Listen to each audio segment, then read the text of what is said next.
Ukrainian army पर रूसी फौज का पलटवार। रशियन आर्मी की यूक्रेन पर भीषण बमबारी। रॉकेट लॉन्चर से यूक्रेन पर ताबड़तोड़ हमले किए गए। वॉरशिप से यूक्रेन के मिलिट्री कमांड पर मिसाइल अटैक किया गया। नए साल का आगाज होने वाला है, लेकिन रूस और यूक्रेन के बीच जारी विनाशक जंग का अंत नहीं, बल्कि अब युद्ध पहले से ज्यादा विध्वंसक होता जा रहा है। एक वीडियो सामने आया है, इसमें दिख रहा है कि यूक्रेन पर रशियन आर्मी ने भीषण बमबारी की। इस जबरदस्त अटैक का नतीजा ये रहा कि रॉकेट वर्षा के बाद यूक्रेन के ठिकाने पूरी तरह तबाह और बर्बाद हो गए। आसमान में आग की लपटें उठने लगी। इसी तरह की एक और तस्वीर में ऐसे ही पुतिन की पलटन जेलेंस्की की सेना पर कहर बरपा रही है। धनाधन रॉकेट लॉन्चर दागे जा रहे हैं। रशियन आर्मी का एक सोल्जर इस अटैक को कैमरे में कैप्चर करता नजर आया। खौफनाक तो ये है कि दोनों देशों में चल रही लड़ाई चौतरफा लड़ाई लड़ी जा रही है। सिर्फ जमीन ही नहीं, वार समंदर से भी हो रहा है। ये अपने खेत में 2000 मछलियां पाल के हर 6 महीने में 3 लाख तक कमा रहे हैं। आपको भी ये करना है, इनसे सीखना है तो फ्रीडम ऐप को अभी डाउनलोड कीजिए। देखिए किस तरह यूक्रेन की मिलिट्री कमांड पर रूस ने जबरदस्त स्ट्राइक की। वॉरशिप से यूक्रेन की मिलिट्री कमांड पर मिसाइल अटैक किया गया। देखते ही देखते यूक्रेन के कंट्रोल सिस्टम, एनर्जी फैसिलिटी हमले में तबाह हो गए। वीडियो रूसी रक्षा मंत्रालय की ओर से जारी किया गया है।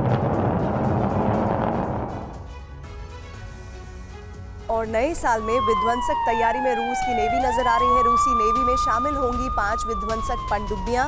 2023 में रूस की नेवी को मिलेंगे 12 नए वॉरशिप, बैलिस्टिक और क्रूज मिसाइल भी नेवी को मिलेंगी। और पुतिन भी कर चुके हैं विध्वंसक वेपन बनाने का ऐलान।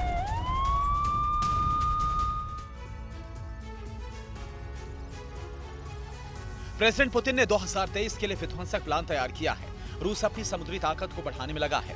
रूसी नेवी में 5 विध्वंसक पनडुब्बियां शामिल करने की तैयारी है।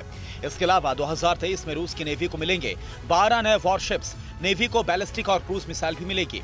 रूसी नेवी को 2023 में न्यूक्लियर सबमरीन अलेक्जेंडर 3 मिलेगी। ये सबमरीन बैलिस्टिक मिसाइल से लैस होगी। और इसके अलावा रूसी नेवी को 4 विध्वंसक सबमरीन और 12 घातक वॉरशिप और सपोर्ट वेसल भी मिलेंगे। इससे पहले 29 दिसंबर को रूस ने 3 वॉरशिप सुवोरोव, ग्रैड और अनातोली श्लेमोव लॉन्च किए। सुवोरोव घातक और विनाशक न्यूक्लियर सबमरीन है।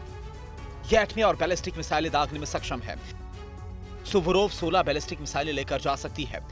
ग्रैड फ्रिगेट वॉरशिप है जो लेटेस्ट मिसाइल और आर्टिलरी से लैस है। यह दुश्मन के एयरक्राफ्ट को मार गिराने में माहिर है। अनातोली श्लेमोव आधुनिक एंटी माइन डिफेंस शिप है। रूसी नेवी को और ज्यादा धार देने के लिए मरीन इन्फेंट्री डिवीजन बनेगी। रूस के रक्षा मंत्री सर्गेई शोइगु ने बताया कि ऐसी 5 डिवीजन्स बनाई जाएंगी।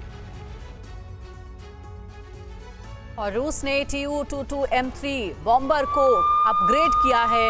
अपग्रेडेशन के बाद Tu-22M3 की ताकत और बढ़ गई है। अब ज्यादा खतरनाक मिसाइल ले जा सकता है Tu-22M3।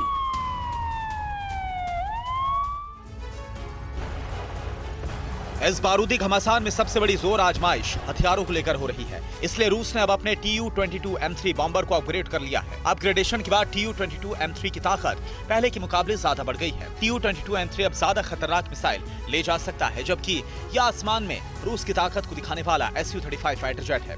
रूस यूक्रेन बॉर्डर पर उड़ान भरने का वीडियो सामने आया और इसमें दिखता है किस तरह से रूस का Su-35 फाइटर हवाई निगरानी कर रहा है।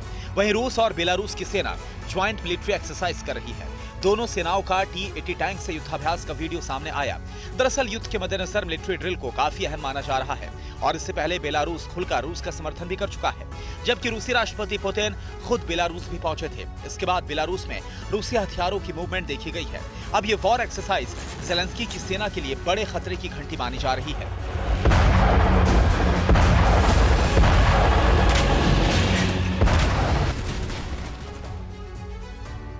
ये अपने खेत में 2000 मछलियां पाल के हर 6 महीने में 3 लाख तक कमा रहे हैं। आपको भी ये करना है, इनसे सीखना है तो फ्रीडम ऐप को अभी डाउनलोड कीजिए।